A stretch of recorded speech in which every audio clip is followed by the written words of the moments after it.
ನಮಸ್ಕಾರ ಸ್ನೇಹಿತರೆ. ಹಾರ್ಮುಜ್ ಈ ಒಂದೇ ಒಂದು ಜಲಸಂಧಿ ಕ್ಲೋಸ್ ಆಗಿದ್ದಕ್ಕೆ ಇಡೀ ಜಗತ್ತು ತತ್ತರಿಸ್ತಿದೆ. ಅದರ ಪರಿಣಾಮ ಏನು ಅಂತ ನಾವು ನೀವು ದಿನನಿತ್ಯ ನೋಡ್ತಾ ಇದ್ದೀವಿ. ತೈಲ ಸಾಗಾಟ ನಿಂತು ಹೋಗಿದೆ. ಅಮೆರಿಕ ಮಿತ್ರರ ಮಧ್ಯೆ ಬೆಂಕಿ ಹಾಕಿದೆ. ಪರಿಸ್ಥಿತಿ ಹೀಗೆ ಮುಂದುವರೆದ್ರೆ ಜಗತ್ತು ಆರ್ಥಿಕ ಮಹಾಪತನಕ್ಕೆ ಸಾಕ್ಷಿಯಾಗಬಹುದು ಅನ್ನೋ ಭೀತಿ ಕೂಡ ಶುರುವಾಗಿದೆ. ಆದ್ರೆ ನಿಮಗೆ ಗೊತ್ತಿರ್ಲಿ, ಜಗತ್ತಲ್ಲಿ ಹಾರ್ಮುಜ್ನಷ್ಟೇ ಕ್ರೂಷಿಯಲ್ ಎನಿಸಿಕೊಳ್ಳೋ ಇನ್ನು ಸಾಕಷ್ಟು ಜಲಸಂಧಿ ಇವೆ. ಇವು ಬಂದಾದ್ರೆ ಜಗತ್ತಿನ ಅತಿರಥ ಮಹಾರಥರು ಕೂಡ ಅಲ್ಲಾಡಿ ಹೋಗ್ಬೇಕಾಗತ್ತೆ. ವಿಶೇಷ ಅಂದ್ರೆ ಇದರಲ್ಲಿ ಒಂದು ಪ್ರಮುಖ ಜಲಸಂಧಿ ಭಾರತದ ಪ್ರಭಾವದಲ್ಲೂ ಇದೆ. ಹಾಗಾದ್ರೆ ಯಾವುದು ಆ ಜಲಸಂಧಿ? ಪ್ರಪಂಚವನ್ನೇ ಆಳುತ್ತಿರೋ ಆ ಡೇಂಜರಸ್ ಚೋಕು ಪಾಯಿಂಟ್ಸ್ಗಳು ಯಾವ್ಯಾವು? ಅಲ್ಲಿ ಯಾರ್ಯಾರ ಪ್ರಾಬಲ್ಯ ಇದೆ? ಎಲ್ಲ ಮಾಹಿತಿಯನ್ನು ಡೀಟೇಲ್ ಆಗಿ ನೋಡ್ತಾ ಹೋಗೋಣ. ಇದರ ಸಂಪೂರ್ಣ ಚಿತ್ರಣ ನಿಮಗೆ ಸಿಗುತ್ತೆ. ಕಡೆತನಕ ಮಿಸ್ ಮಾಡ್ತೆ ನೋಡಿ. ಮಲಕ್ಕಾ ಜಲಸಂಧಿ, ಚೀನಾದ ನಾಡಿಗೆ ಭಾರತದ ಕುಣಿಕೆ. ಸ್ನೇಹಿತರೆ, ಮೊದಲಿಗೆ ನಾವು ನಮ್ಮ ಭಾರತದ ಹಿಡಿತಾ ಇರೋ ಜಲಸಂಧಿ ಬಗ್ಗೆ ನೋಡೋಣ. ಅದ್ ಬೇರೆ ಯಾವುದೂ ಅಲ್ಲ, ಮಲಕ್ಕಾ ಜಲಸಂಧಿ. ಇಂಡೋನೇಷ್ಯಾ, ಮಲೇಷ್ಯಾ ಮತ್ತು ಸಿಂಗಾಪುರಿನ ನಡುವೆ ಇರೋ ಈ ದಾರಿ ಸುಮಾರು 900 ಕಿಲೋಮೀಟರ್ ಉದ್ದ ಇದೆ. ಇದರ ಅತ್ಯಂತ ಕಿರಿದಾದ ಜಾಗ ಫಿಲಿಪ್ಸ್ ಚಾನೆಲ್ ಬರೀ 2 ನಾಟಿಕಲ್ ಮೈಲಿ ಅಗಲ ಇದೆ. ಆದ್ರೆ ಪ್ರಪಂಚದಲ್ಲಿ ಇದರ ಪ್ರಾಮುಖ್ಯತೆ ನೋಡಿದ್ರೆ ನಿಜಕ್ಕೂ ನಿಮಗೆ ದಿಗ್ಭ್ರಮೆಯಾಗುತ್ತೆ. ಈ ಇಕ್ಕಟ್ಟಾದ ದಾರಿಯಲ್ಲೇ ಏನಿಲ್ಲ ಅಂದ್ರೂ ವರ್ಷಕ್ಕೆ 90,000 ಟ್ಯಾಂಕ್ಗಳು ಮೂವ್ ಆಗ್ತವೆ. ಗಮನಿಸಬೇಕಾದ ಸಂಗತಿ ಏನ್ ಗೊತ್ತಾ? ಹಾರ್ಮುಜ್ನಲ್ಲಿ ಮೂವ್ ಆಗೋದು ಸರಾಸರಿ 30,000 ಶಿಪ್ಗಳು ಮಾತ್ರ. ಇಲ್ಲಿ ಅದಕ್ಕಿಂತ ಡಬಲ್ ಶಿಪ್ಗಳು ಓಡಾಡ್ತವೆ. ಅಷ್ಟೇ ಅಲ್ಲ, ಜಗತ್ತಿನ 40% ಟ್ರೇಡ್ ಇದೇ ಮಾರ್ಗದಲ್ಲಿ ಸಾಗುತ್ತೆ. ದಿನಕ್ಕೆ 20ರಿಂದ 25 ಮಿಲಿಯನ್ ಬ್ಯಾರೆಲ್ ತೈಲ ಈ ಮಾರ್ಗದ ಮೂಲಕವೇ ಹೋಗಬೇಕು. ವರ್ಷಕ್ಕೆ ಬರೋಬ್ಬರಿ $3.5 ಟ್ರಿಲಿಯನ್ ಮೌಲ್ಯದ ವ್ಯಾಪಾರಕ್ಕೆ ಮಲಕ್ಕಾ ಗೇಟ್ ಬಾಗಿಲು ಇದ್ದ ಹಾಗೆ. Taiwan, Japan, South Korea, Indonesia, Malaysia, ಫಿಲಿಪೈನ್ಸ್ನಂಥ ಪ್ರಮುಖ ದೇಶಗಳಿಗೆ ಇದು ಜೀವನಾಡಿ. ಇವರನ್ನ ಬಿಡಿ, ಜಗತ್ತಿನ ಕೈಗಾರಿಕೆ ಅಂತ ಕರೆಸಿಕೊಳ್ಳೋ ಚೀನಾಗೂ ಕೂಡ ಇದು ಇಂಪಾರ್ಟೆಂಟ್. ಯಾವ ಮಟ್ಟಿಗೆ ಅಂದ್ರೆ ಚೀನಾಗೆ ಆಮದಾಗೋ 80% ತೈಲ ಇಲ್ಲಿಂದಲೇ ಹೋಗುತ್ತೆ. ಹಾಗೆ ಚೀನಾದ ಬಹುಪಾಲು ಆಮದು ರಫ್ತಾಗೋದು ಇದೇ ಮಾರ್ಗದ ಮೂಲಕ. ನಿಮ್ಗೆಲ್ಲ ಗೊತ್ತಿರೋ ಹಾಗೆ ಚೀನಾ ಇಡೀ ಜಗತ್ತಿಗೆ ದೊಡ್ಡ ರಫ್ತುದಾರ. ಚೀನಾ ತಯಾರಿಸಿದ ಪ್ರಾಡಕ್ಟ್ಗಳು ಯುರೋಪ್, ಮಿಡಲ್ ಈಸ್ಟ್, ಆಫ್ರಿಕಾಗೆ ಹೋಗ್ತವೆ. ಅವೆಲ್ಲ ಬಹುಪಾಲು ಹೋಗೋದು ಇದೇ ಮಾರ್ಗದ ಮೂಲಕ. ಹೀಗಾಗಿನೇ ಈ ಮಲಕ್ಕಾವನ್ನ ಚೀನಾದ ಉಸಿರು ಅಂತ ಹೇಳ್ತಾರೆ. ಇದನ್ನ ಬಂದ್ ಮಾಡಿದ್ರೆ ಚೀನಾ ಒದ್ದಾಡಬೇಕಾಗತ್ತೆ. ಆದ್ರೆ ಚೀನಾದ ದುರದೃಷ್ಟ ಏನಂದ್ರೆ ಈ ಕ್ರೂಷಿಯಲ್ ಪಾಯಿಂಟ್ನಲ್ಲೇ ಚೀನಾದ ಅತಿ ದೊಡ್ಡ ಚಾಲೆಂಜರ್ ಭಾರತ ಕೂತಿದೆ. ಈ ಮಲಕ್ಕಾ ಜಲಸಂಧಿಗೆ ಎಂಟ್ರಿ ಕೊಡೋ ಜಾಗದಲ್ಲೇ ಅಂದ್ರೆ 6 ಡಿಗ್ರಿ ಚಾನೆಲ್ ಬಳಿ ನಮ್ಮ ಅಂಡಮಾನ್ ಮತ್ತು ನಿಕೋಬಾರ್ ದ್ವೀಪಗಳಿವೆ. ನಮ್ಮ ಗ್ರೇಟ್ ನಿಕೋಬಾರ್ನಲ್ಲಿರೋ INS ಬಾಜ್ ಮಿಲಿಟರಿ ಬೇಸ್ನಿಂದ ಈ ಜಲಸಂಧಿಯ ಎಂಟ್ರಿ ಕೇವಲ 150 ಕಿಲೋಮೀಟರ್ ದೂರದಲ್ಲಿದೆ. ಸೊ ಈಗ ಊಹೆ ಮಾಡಿ, ಚೀನಾ ಭಾರತದ ನಡುವೆ ಯುದ್ಧ ಆಗಿ ಎಲ್ಲಾ ಕಡೆಯಿಂದಲೂ ಚೀನಾವನ್ನ ಬ್ಲಾಕ್ ಮಾಡಬೇಕು ಅನ್ಸಿದ್ರೆ ಭಾರತ ಈಸಿಯಾಗಿ ಇಲ್ಲಿ ನೇವಿ ತಂದು ಇಟ್ಕೋಬಹುದು. ಇಲ್ಲಿ ಭಾರತದ ನೌಕಾಪಡೆ ಯುದ್ಧಕ್ಕೆ ನಿಂತ್ರೆ ಅಥವಾ ಈ ಭಾಗ ಉದ್ವಿಗ್ನಗೊಂಡ್ರೆ ಚೀನಾದ ಶಕ್ತಿ ದಿಢೀರ್ ಅಂತ ಕುಸಿಯುತ್ತೆ.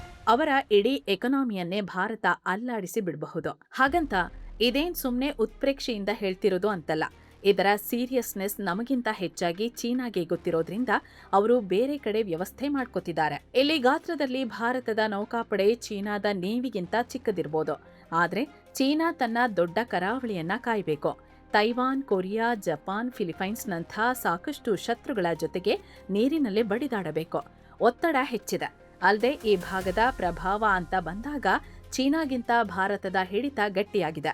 ಅಂಡಮಾನ್ ಮತ್ತು ನಿಕೋಬಾರ್ನಲ್ಲಿ ಭಾರತ ಸಾಕಷ್ಟು ಏರ್ಬೇಸ್, ನೌಕಾನೆಲೆಗಳನ್ನ ಹೊಂದಿದೆ. ಸೊ ಭಾರತ ಅಡ್ಡ ಹಾಕೋಕೆ ಶುರು ಮಾಡಿದ್ರೆ ಚೀನಾ ಖಂಡಿತ ಗಂಭೀರ ಸಮಸ್ಯೆಯನ್ನ ಅನುಭವಿಸಬೇಕಾಗತ್ತೆ. ಇದೇ ಕಾರಣಕ್ಕೆ ಅವರು ಹೊಸ ರೂಟ್ಗಳನ್ನ ಹಾಕೋ ಪ್ರಯತ್ನ ಮಾಡ್ತಿದ್ರು. ನಿಮ್ಗೆ ಮ್ಯಾಪ್ ನೋಡಿದ್ರೆ ಗೊತ್ತಾಗತ್ತೆ. ಇಲ್ಲಿ ಯುರೋಪ್, ಆಫ್ರಿಕಾಗೆ ಹೋಗೋಕೆ ಚೀನಾನ ಸುತ್ತಾಡಿಕೊಂಡು ಬರೋಕಾಗಲ್ಲ. ಅದು ಖರ್ಚಿನ ಕೆಲಸ. ಅಲ್ಲದೆ ಟೈಮ್ ಕೂಡ ಜಾಸ್ತಿ ಹಿಡಿಯುತ್ತೆ. ಹೀಗಾಗಿ ಅವರು ಮಯನ್ಮಾರ್ ಮೂಲಕ, ಪಾಕಿಸ್ತಾನದ ಮೂಲಕ ಕಾರಿಡಾರ್ ಮಾಡಿಕೊಂಡು ಮಲಕ್ಕವನ್ನ ಬೈಪಾಸ್ ಮಾಡೋ ಪ್ಲಾನ್ ಹಾಕಿದ್ರು. ಆದ್ರೆ 2 ಪ್ಲಾನ್ಗಳು ಫ್ಲಾಪ್ ಆಗಿವೆ. ಪಾಕಿಸ್ತಾನದ ಜೊತೆಗಿನ ಸಿಪೆಕ್ ಕಾರಿಡಾರ್ ಬಲೂಚಿಸ್ತಾನದಲ್ಲಿ ಮಣ್ಣಾಗಿದೆ. ಆ ಕಡೆ ಮಯನ್ಮಾರ್ನಲ್ಲಿ ನಾಗರಿಕ ಸಂಘರ್ಷ ಇದೆ. ಇನ್ನು ಮಯನ್ಮಾರ್ ಮೂಲಕ ಬಂದ್ರೂ ಕೂಡ ಅವರು ಬಂಗಾಳ ಕೊಲ್ಲಿಯನ್ನೇ ದಾಟಿ ಬರಬೇಕು. ಜೊತೆಗೆ ಚೀನಾ ಈ ಮಲಕ್ಕಾಗೆ ಪರ್ಯಾಯವಾಗಿ ಸಮುದ್ರದಲ್ಲೇ ಶಾರ್ಟ್ ಕಟ್ ಹುಡುಕೋಕೆ ಥೈಲ್ಯಾಂಡ್ ದೇಶವನ್ನೇ ಸೀಳಿ ಒಂದು ಕಾಲುವೆ ಕಟ್ಟೋಕೆ ಮುಂದಾಗಿತ್ತು. ಅದನ್ನ ಥೈಲ್ಯಾಂಡ್ನ ಕ್ರಾ ಕೆನಾಲ್ ಅಂತ ಕರೀತಾರೆ. ಈ ಪ್ರಾಜೆಕ್ಟ್ಗೆ ಅಂದಾಜು 28 ರಿಂದ 36 ಬಿಲಿಯನ್ ಡಾಲರ್ ಖರ್ಚಾಗುತ್ತೆ ಅಂತ ಲೆಕ್ಕ ಹಾಕಲಾಗಿದೆ. ಇದು ರೆಡಿ ಆದ್ರೆ ಹಡಗುಗಳು ಮಲಕ್ಕ ಸುತ್ತೋದು ತಪ್ಪುತ್ತೆ. ಇದರಿಂದ ಬರೋಬ್ಬರಿ 1200 ನಾಟಿಕಲ್ ಮೈಲಿ ದೂರ ಮತ್ತು 6 ದಿನಗಳ ಟೈಮ್ ಸೇವ್ ಆಗುತ್ತೆ ಅಂತ ಚೀನಾ ಪ್ಲಾನ್ ಹಾಕಿದೆ. ಆದ್ರೆ ಥೈಲ್ಯಾಂಡ್ ಇದಕ್ಕೆ ಒಪ್ತಾ ಇಲ್ಲ. ಒಳಗೆ ವಿರೋಧ ಇದೆ. ಹೀಗಾಗಿ ಎತ್ತ ಕಡೆಯಾದ್ರೂ ಚೀನಾ ಭಾರತದ ಕಣ್ಣಳತೆಯಲ್ಲೇ ಹೋಗಬೇಕಾದ ಅನಿವಾರ್ಯತೆಯಲ್ಲಿ ಇದೆ. ಹಾಗಂತ ಚೀನಾ ಇಲ್ಲಿ ನೌಕಾಪಡೆ ಇಟ್ಟೇ ಇಲ್ಲ ಅಂತಲ್ಲ. ಅವರು ಸಾಕಷ್ಟು ಹಡಗುಗಳನ್ನ ನಿಯೋಜನೆ ಮಾಡಿದ್ದಾರೆ. ಲಂಕಾದಲ್ಲಿ ಬಂದರು ಕೂಡ ಕಟ್ಕೊಂಡಿದ್ದಾರೆ. ಆದ್ರೆ ಪ್ರಭಾವ ಮತ್ತು ಶಕ್ತಿ ಅಂತ ಬಂದಾಗ ಈ ಭಾಗದಲ್ಲಿ ಭಾರತದ ಕೈ ಮೇಲಿದೆ. ಹಾಗಂತ ಅಮೆರಿಕ ಕೂಡ ಇದನ್ನ ಹಾಗೆ ಬಿಟ್ಟಿಲ್ಲ. ಅವರು ಸಿಂಗಾಪುರದಲ್ಲಿ ನೆಲೆ ಹೊಂದಿದ್ದಾರೆ. ಆದ್ರೆ ಭಾರತಕ್ಕೆ ಇರೋ ಸ್ಟ್ರಾಟಜಿಕ್ ಅಡ್ವಾಂಟೇಜ್, ಲಾಜಿಸ್ಟಿಕಲ್ ಸಪೋರ್ಟ್ ಇಲ್ಲಿ ಬೇರೆ ಯಾವ ಶಕ್ತಿಗಳಿಗೂ ಕೂಡ ಇಲ್ಲ. ಪನಾಮಾ ಕಾಲುವೆ ಅಮೆರಿಕದ ಶಕ್ತಿ.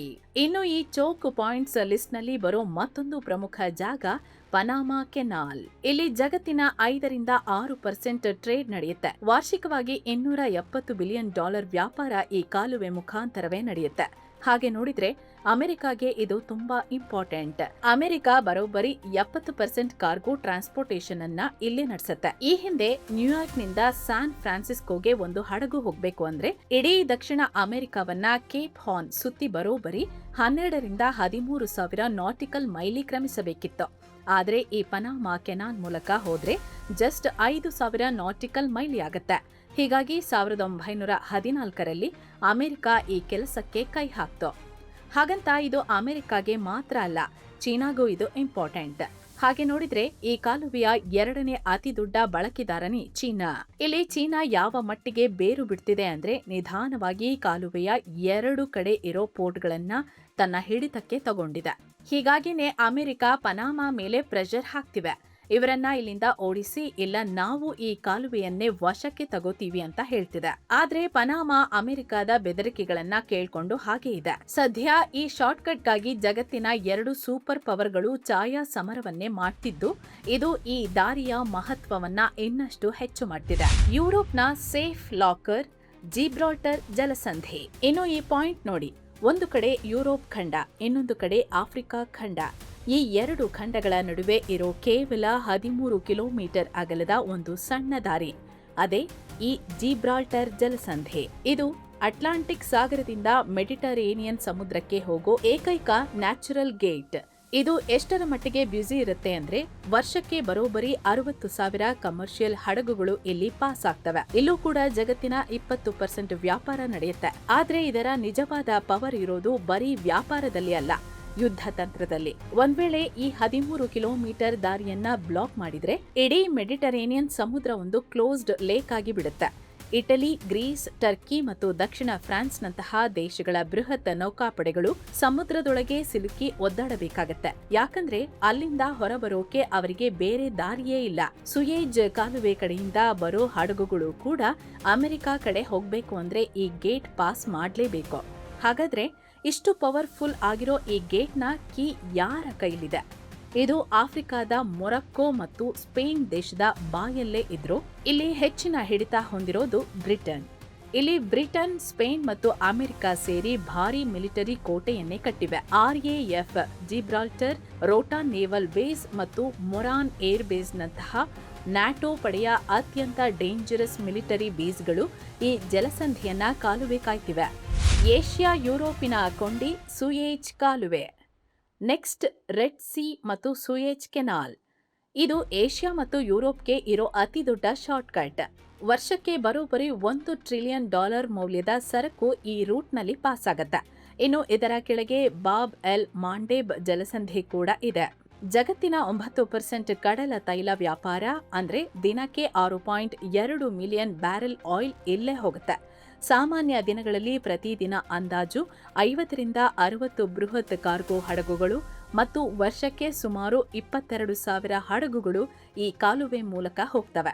ಆದ್ರೆ 2023ರಲ್ಲಿ 8.7 ಮಿಲಿಯನ್ ಬ್ಯಾರೆಲ್ ಇದ್ದ ಆಯಿಲ್ ಫ್ಲೋ 2024ರ ಉದ್ವಿಗ್ನತೆಯಿಂದಾಗಿ ಅಂದ್ರೆ ಹೌತಿಗಳು ಅಲ್ಲಿ ದಾಳಿ ಇಡೋಕೆ ಶುರು ಮಾಡಿದ್ರಿಂದ 4.0 ಮಿಲಿಯನ್ ಬ್ಯಾರೆಲ್ಗೆ ಕುಸಿದಿದೆ.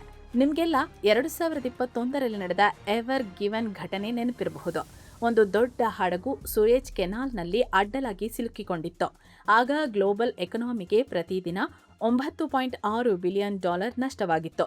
ಸದ್ಯ ಈ ಭಾಗದಲ್ಲಿ ಈಜಿಪ್ಟ್, ಇಸ್ರೇಲ್, ಅಮೆರಿಕಗಳ ಪ್ರಾಬಲ್ಯ ಇದೆ. ಯುರೋಪಿಯನ್ ಯೂನಿಯನ್ ಕೂಡ ಇದಕ್ಕೆ ಅಂತಲೇ ವಿಶೇಷವಾದ ನೌಕಾಪಡೆ ಇಟ್ಕೊಂಡಿದೆ. ಇಲ್ಲಿ ಆಪರೇಷನ್ ಕೂಡ ನಡೆಸ್ತಿದೆ. ಆದರೆ ಪೂರ್ತಿ ಕಂಟ್ರೋಲ್ ಇವರತ್ರ ಇಲ್ಲ. ಸೂಯೆಜ್ ದಾಟಿ ಮುಂದೆ ಬಂದ್ರೆ ಬಾಬ್ ಎಲ್ ಮಾಂಡೆಬ್ ಜಲಸಂಧಿಯಲ್ಲಿ ಹೌತಿಗಳ ಪ್ರಭಾವ ಇದೆ. ಹೀಗಾಗಿ ಈ ಮಾರ್ಗವನ್ನ ಜಗತ್ತಿನ ಅಪಾಯಕಾರಿ ಮಾರ್ಗ ಅಂತ ಕರೀತಾರೆ. ಒಂದ್ ವೇಳೆ ಇಲ್ಲಿ ಯುದ್ಧ ಶುರುವಾದ್ರೆ ಸೂಯೆಜ್ ಕೆನಾಲ್ ಮೂಲಕ ಹೋಗೋ ಹಡಗುಗಳು ಇಡೀ ಆಫ್ರಿಕಾ ಖಂಡವನ್ನ ಸುತ್ತಿ ಬರಬೇಕಾಗತ್ತೆ. ಸೂಯೆಜ್ ಮೂಲಕ ಹೋದ್ರೆ 10,000 ನಾಟಿಕಲ್ ಮೈಲಿ, ಜಸ್ಟ್ 19 ದಿನದ ಜರ್ನಿ. ಆದ್ರೆ ಆಫ್ರಿಕಾ ಸುತ್ತಿದ್ರೆ 13,500 ನಾಟಿಕಲ್ ಮೈಲಿ ಓಡಬೇಕು. ಬರೋಬ್ಬರಿ 35 ದಿನ ಟೈಮ್ ಹಿಡಿಯುತ್ತೆ. ಇದನ್ನ ಬೈಪಾಸ್ ಮಾಡೋಕೆ ಮಿಡಲ್ ಈಸ್ಟ್ ದೇಶಗಳು ಸಾಕಷ್ಟು ಭೂಮಾರ್ಗದ ದಾರಿಗಳನ್ನ ಹುಡುಕೋ ಪ್ರಯತ್ನ ಮಾಡಿದ್ವು. ಆದ್ರೆ ಸಂಘರ್ಷದ ಕಾರಣದಿಂದ ಅದು ಸಾಧ್ಯವಾಗ್ತಿಲ್ಲ. ರಷ್ಯಾದ ಉಸಿರು ಟರ್ಕಿ ಕೈಯಲ್ಲಿ. ಇನ್ನು ಜಗತ್ತಲ್ಲಿ ಇನ್ನೂ ಒಂದು ಇಂಟ್ರೆಸ್ಟಿಂಗ್ ಸಮುದ್ರ ಮಾರ್ಗ ಇದೆ. ನಮ್ಗೆಲ್ಲ ರಷ್ಯಾ ಎಷ್ಟು ಪವರ್ಫುಲ್ ಅಂತ ಗೊತ್ತು. ಆದ್ರೆ ರಷ್ಯಾದ ಉಸಿರು ಕೂಡ ಟರ್ಕಿ ಕೈಯಲ್ಲಿದೆ ಅಂದ್ರೆ ನೀವು ನಂಬ್ತೀರಾ? ಹೌದು. ಟರ್ಕಿಯ ಬಾಸ್ಪರಸ್ ಜಲಸಂಧಿ ಇಲ್ಲದೆ ರಷ್ಯಾಗೆ ಪೂರ್ವ ಭಾಗದಲ್ಲಿ ಬೇರೆ ದಾರಿಯೇ ಇಲ್ಲ. ಇದನ್ನ ಬೈಪಾಸ್ ಮಾಡಬೇಕು ಅಂದ್ರೆ ರಷ್ಯಾ ತುಂಬಾ ಸುತ್ತಾಡಬೇಕಾಗತ್ತೆ. ಕಪ್ಪು ಸಮುದ್ರದಲ್ಲಿರೋ ದೇಶಗಳಿಗೆ ಇದು ಏಕೈಕ ಸಮುದ್ರ ಮಾರ್ಗ. ಅಂದ್ಹಾಗೆ ಈ ದಾರಿಯಲ್ಲಿ ವಾರ್ಷಿಕವಾಗಿ 50,000 ವೆಸಲ್ಗಳು ಓಡಾಡ್ತವೆ. 2025ರ ಪೂರ್ವದ ಡೇಟಾ ತಗೊಂಡ್ರೆ ಇಲ್ಲಿ ದಿನಕ್ಕೆ 3.7 ಮಿಲಿಯನ್ ಬ್ಯಾರೆಲ್ ತೈಲ ಸಾಗಾಟ ನಡೀತಿತ್ತು. ರಷ್ಯಾದ 75% ಗೋಧಿ, ವೀಟ್ ಮತ್ತು ಧಾನ್ಯಗಳು ಇಲ್ಲೇ ಹೋಗ್ತಿತ್ತು.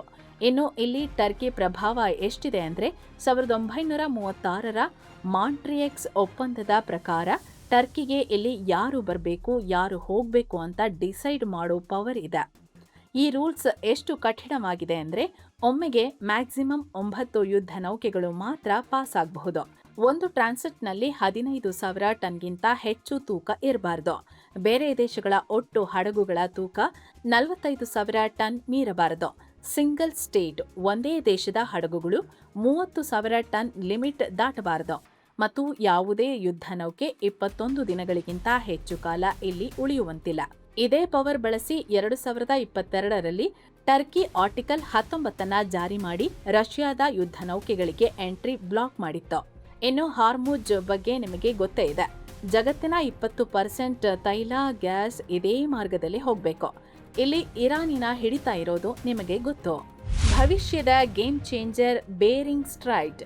ಇನ್ನು ಕೊನೆಯದಾಗಿ ಭವಿಷ್ಯದ ಅತಿ ದೊಡ್ಡ ಗೇಮ್ ಚೇಂಜರ್ ಬೇರಿಂಗ್ ಸ್ಟ್ರೈಟ್. ಇದು ಅಮೆರಿಕದ ಅಲಾಸ್ಕಾ ಮತ್ತು ರಷ್ಯಾವನ್ನ ಬೇರ್ಪಡಿಸೋ ಜಲಸಂಧಿ. ಇಲ್ಲಿ ಅಮೆರಿಕ ಮತ್ತು ರಷ್ಯಾಗೆ ಇರೋ ಗ್ಯಾಪ್ ಜಸ್ಟ್ 3.8 ಕಿಲೋಮೀಟರ್, ಅಂದ್ರೆ 2.4 ಮೈಲಿ. ಸದ್ಯಕ್ಕೆ ಇದು ಮಂಜುಗಡ್ಡೆಯಿಂದ ಮುಚ್ಚಿ ಹೋಗಿದೆ. ಆದರೆ ಗ್ಲೋಬಲ್ ವಾರ್ಮಿಂಗ್ನಿಂದಾಗಿ 2100ನೇ ಇಸವಿ ವೇಳೆಗೆ ಇದು ಸಂಪೂರ್ಣವಾಗಿ ಐಸ್ ಫ್ರೀ ಆಗುತ್ತೆ. ವರ್ಷಪೂರ್ತಿ ಹಡಗು ಸಂಚಾರಕ್ಕೆ ಓಪನ್ ಆಗುತ್ತೆ ಅಂತ ಸೈಂಟಿಸ್ಟ್ಗಳು ಹೇಳ್ತಿದ್ದಾರೆ. ಯಾಕೆ ಇದು ಇಂಪಾರ್ಟೆಂಟ್ ಗೊತ್ತಾ? ಏಷ್ಯಾದಿಂದ ಯುರೋಪ್ಗೆ ಸೂಯೆಜ್ ಕೆನಾಲ್ ಮೂಲಕ ಹೋದ್ರೆ 20,000 ಕಿಲೋಮೀಟರ್, ಅಂದ್ರೆ 22 ದಿನ ಬೇಕು. ಅದೇ ಆರ್ಕ್ಟಿಕ್ ಮೂಲಕ ಹೋದ್ರೆ ಕೇವಲ 9,000 ಕಿಲೋಮೀಟರ್, ಜಸ್ಟ್ 10 ದಿನದಲ್ಲಿ ತಲುಪಬಹುದು. ಇದಕ್ಕಾಗಿಯೇ ಎಕ್ಸ್ಪರ್ಟ್ಸ್ ವಾರ್ನ್ ಮಾಡ್ತಿರೋದು. ರಷ್ಯಾ ಮತ್ತು ಚೀನಾ ಈಗಲೇ ಆರ್ಕ್ಟಿಕ್ ಪ್ರದೇಶದಲ್ಲಿ ಮಿಲಿಟರೀಕರಣ ಶುರು ಮಾಡಿವೆ. ಭವಿಷ್ಯದ ವ್ಯಾಪಾರವನ್ನ ಕಂಟ್ರೋಲ್ ಮಾಡೋಕೆ ಹೊಂಚು ಹಾಕ್ತಿವೆ. ಸ್ನೇಹಿತರೆ, ನೋಡಿದ್ರಲ್ಲ, ಈ ಜಗತ್ತಿನ ಕಂಟ್ರೋಲ್ ಇರೋದು ದೊಡ್ಡ ದೊಡ್ಡ ಸೂಪರ್ ಪವರ್ ದೇಶಗಳ ಕೈಯಲ್ಲಿ ಮಾತ್ರ ಅಲ್ಲ, ಬದಲಾಗಿ ಸಮುದ್ರದ ಮಧ್ಯೆ ಇರೋ ಇಂತಹ ಸಣ್ಣ ಸಣ್ಣ ಚೋಕ್ ಪಾಯಿಂಟ್ಸ್ಗಳ ಕೈಯಲ್ಲಿ ಕೂಡ. ಈ ವಿಡಿಯೋ ಬಗ್ಗೆ ನಿಮ್ಮ ಅನಿಸಿಕೆ ಏನು? ಕಮೆಂಟ್ ಮಾಡಿ ತಿಳಿಸಿ. ಮತ್ತೆ ಭೇಟಿಯಾಗ್ತಿರೋಣ. ನಮಸ್ಕಾರ.